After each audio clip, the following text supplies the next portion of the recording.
So this is part 2 and আমি হচ্ছে খুব তাড়াতাড়ি দেখানোর চেষ্টা করবো। তো পার্ট 2 এর সবার ফার্স্টে আমি হচ্ছে একদম প্রথমেই আমার ঈদের মেইন ড্রেসটা দেখাবো। This one. আচ্ছা, খুলেই দেখাই। Ta-da ta-da. গতবারও ঈদের মেইন ড্রেস আমি হচ্ছে সেলোর থেকে নিয়েছিলাম। ওটা ছিল ash colour and red wine হচ্ছে উনাটা ছিল। আর এটা নিয়েছি হট পিঙ্ক কালারটা। গতবারই আমার হাজব্যান্ড বলেছিল যে তুমি হট পিঙ্ক কালারের একটা ছিল ওটা নাও, বাট আমি পাইনি সেখানে গিয়ে, আমার সাইজও নেই, মানে ড্রেসটা অ্যাভেলেবেলই ছিল না। সো দ্যাটস ওয়াই ওর ইচ্ছায় এটা নিলাম। ড্রেসটা খুবই সুন্দর, খুবই সুন্দর অ্যান্ড কাপড় কোয়ালিটি দেখেন। শুধু শুধু 9,000 10,000 টাকার ড্রেস নেয় না, কোয়ালিটি আছে। যাই হোক, অনেকেই হচ্ছে অনেক কথা বলে যে হচ্ছে কি আছে ড্রেসে, কি আছে। ভাই, টু বি অনেস্ট, আমি একদম একটা অনেস্ট রিভিউ দিই। আরং থেকে আমার সেলার বেশি ভালো লাগে, but Aarong is more comfortable.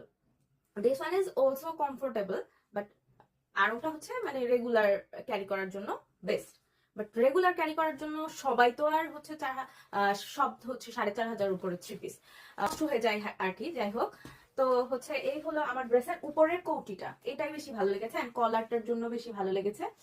So এটা হচ্ছে ড্রেসটা মোটামুটি লং আছে and this one is like this and এটা হচ্ছে মেইনলি প্যান্ট।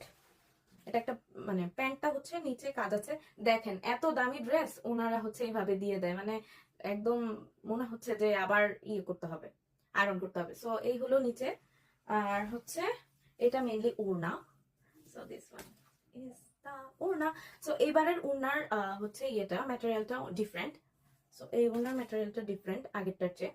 আগের আরো দুইটা ড্রেসের ওড়না হচ্ছে একটু সিল্কি সিল্কি টাইপ পড়ে যায় কাপড়টা, এই যে এরকম পিছলা কাপড়ই, বাট এটা হচ্ছে একটু ডিফারেন্ট। হ্যাঁ, ডিফারেন্ট প্যাটার্নের।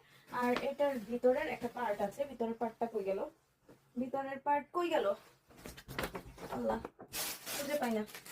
আচ্ছা, ভিতরের পার্ট কি মনে দেয় না